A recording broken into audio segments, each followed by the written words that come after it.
주님께서 여러분과 함께 또한 사제의 영과 함께 마테오가 전한 거룩한 복음입니다. 주님 영광 받으소서. 예수 그리스도께서는 이렇게 탄생하셨다. 그분의 어머니 마리아가 요셉과 약혼하였는데 그들이 살기 전에 마리아가 성령으로 말미암아 잉태한 사실이 드러났다. 마리아의 남편 요셉은 의로운 사람이었고 또 마리아의 일을 세상에 드러내고 싶지 않았으므로 남모르게 마리아와 파혼하기로 작정하였다. 요셉이 그렇게 하기로 생각을 굳혔을 때 꿈에 주님의 천사가 나타나 말하였다. 다윗의 자손 요셉아, 두려워하지 말고 마리아를 아내로 맞아들여라. 그 몸에 잉태된 아기는 성령으로 말미암은 것이다. 마리아가 아들을 낳으리니 그 이름을 예수라고 하여라. 그분께서 당신 백성을 죄에서 구원하실 것이다. 주님께서 예언자를 통하여 하신 말씀이 이루어지려고 이 모든 일이 일어났다. 곧 보아라, 동정녀가 잉태하여 아들을 낳으리니 그 이름을 임마누엘이라고 하리라 하신 말씀이다. 임마누엘은 번역하면 하느님께서 우리와 함께 계시다는 뜻이다. 잠에서 깨어난 요셉은 주님의 천사가 명령한 대로 아내를 맞아들였다. 주님의 말씀입니다. 그리스도님 찬미합니다. 오소서 성령님. 잠에서 깨어난 요셉은 주님의 천사가 명령한 대로 아내를 맞아들였다. 안녕하세요. 오늘 생각해 보니까 미사 후에 대림 특강이 있고 그 다음에 꾸리아도 있죠? 아니에요? 꾸리아 했어요? 미사 전에? 아 그래, 연차총 직목회로, 그렇군요. 그래갖고 강론이 이게 길어지면은 오늘 큰일 나겠다 이 생각해가지고 간단하게 해야겠다 이 생각했는데 몰라요 그러면. 자, 그래요. 여러분들 오늘 복음을 보게 되면 요셉이 무엇을 통해서 하느님의 뜻을 알게 되죠? 1번 꿈을 통해서, 2번 환시를 통해서, 3번 김재덕 신부님과의 만남을 통해서. 자, 몇 번이에요? 꿈을 통해서 하나님의 뜻을 알아듣게 됩니다. 저도 예전에 다녔던 그 유학 중에 다녔던 학교가 시험이 너무나 어려웠기 때문에 막 잠자기 전까지 시험 공부하고 시험 때 막 뭐가 날까 고민하다가 막 이렇게 자고 그랬던 기억이 있어요. 근데 한 번은 잠을 잤는데 꿈속에서 시험 문제가 그냥 다 보이는 겁니다. 꿈속에서. 너무 생생해가지고 아침에 일어나서 그 학교 가기 전에 그 꿈속에서 봤던 그 시험 문제를 종에다 다 적어놨어요. 그리고선 이 문제가 이게 하느님이 알려주신 문제겠구나. 그리고 나서 이제 시험을 보러 갔는데 그 문제는 한 문제도 안 나왔습니다.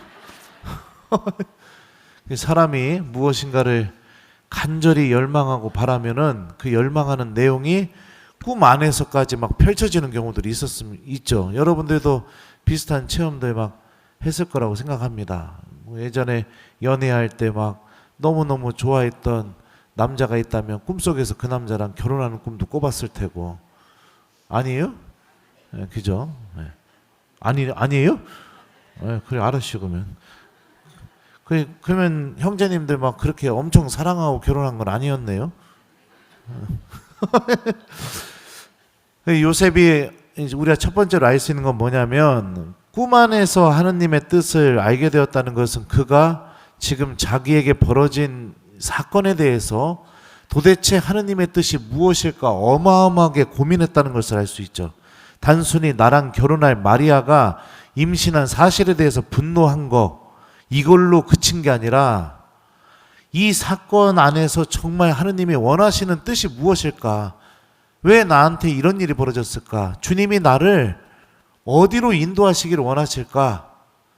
이런 내가 정말 감당하기 어려운 이 상황 앞에서 하느님께서 정말 바라시는 뜻이 무엇일까? 이거를 어마어마하게 찾고 고민했기 때문에 꿈 안에서 하느님의 뜻을 찾게 되었다는 것을 우리가 첫 번째로 알 수 있습니다. 두 번째는 마리아의 남편 요셉은 의로운 사람이라고 마테오복음서가 이야기합니다.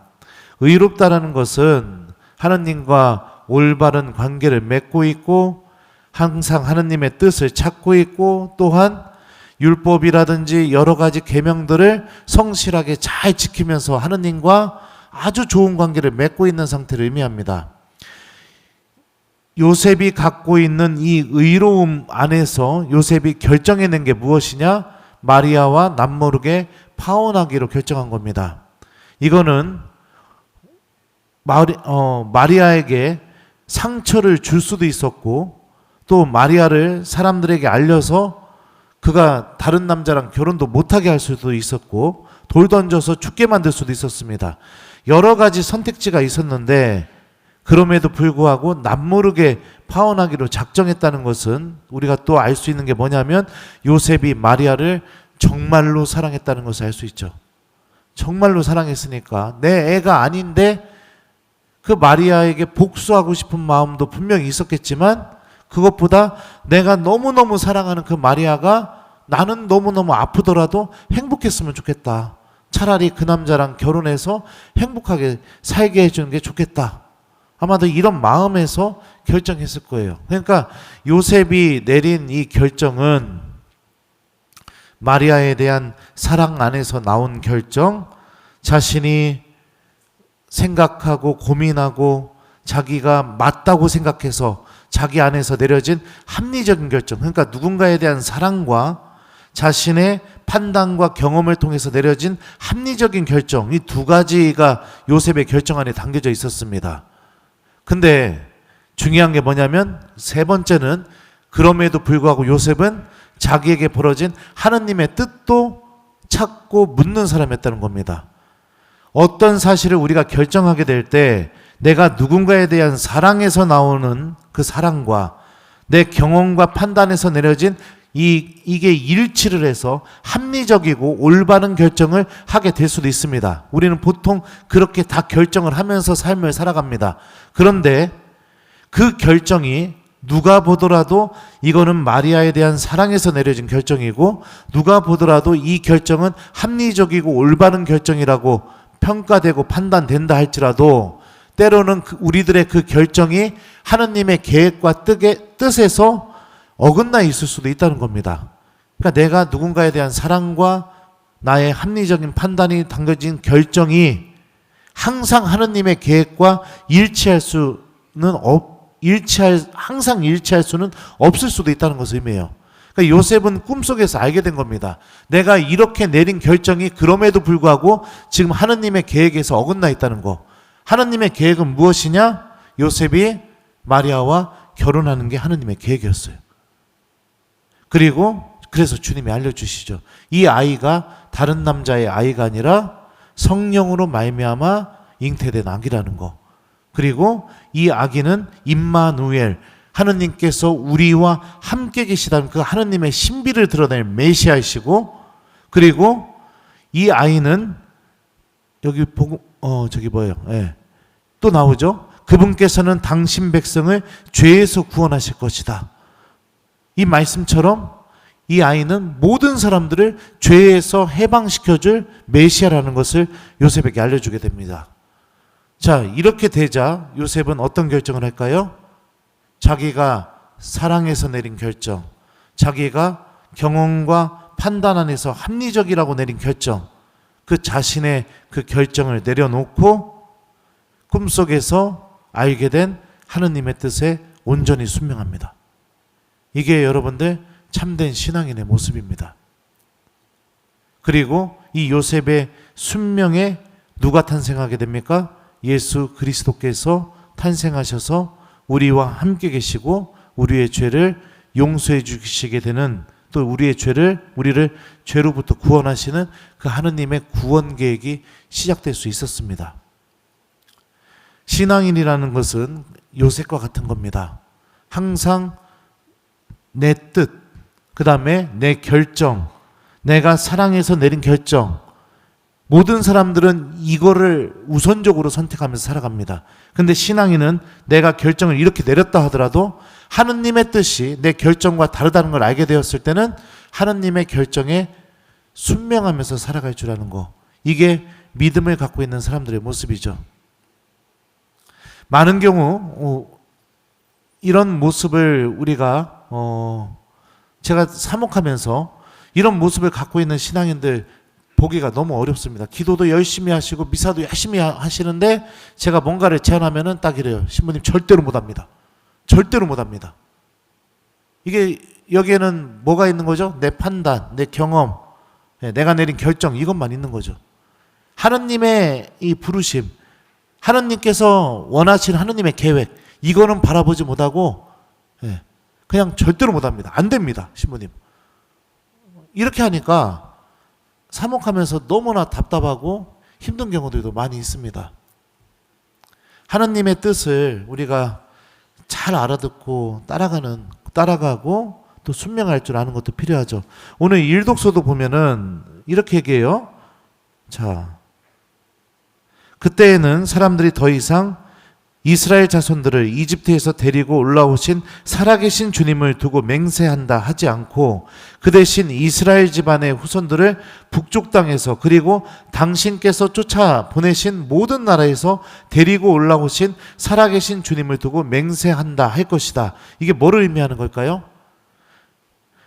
하느님께서는 계속해서 새로운 파스카, 새로운 구원, 새로운 해방을 만들고 계획하시는 분이라는 것을 의미해요. 이집트에서 데리고 올라오신 살아계신 주님은 무엇을 의미하느냐? 이집트에서의 탈출을 의미합니다.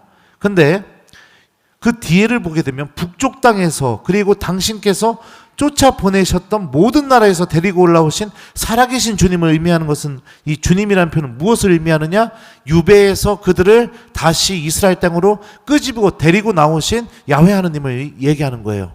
하느님은 언제나 우리들의 삶의 역사 안에서 우리와 함께 계시면서 끊임없이 우리들을 위한 구원 계획을 짜시고 계속해서 우리를 해방과 구원으로 끄집어내시는 분이십니다.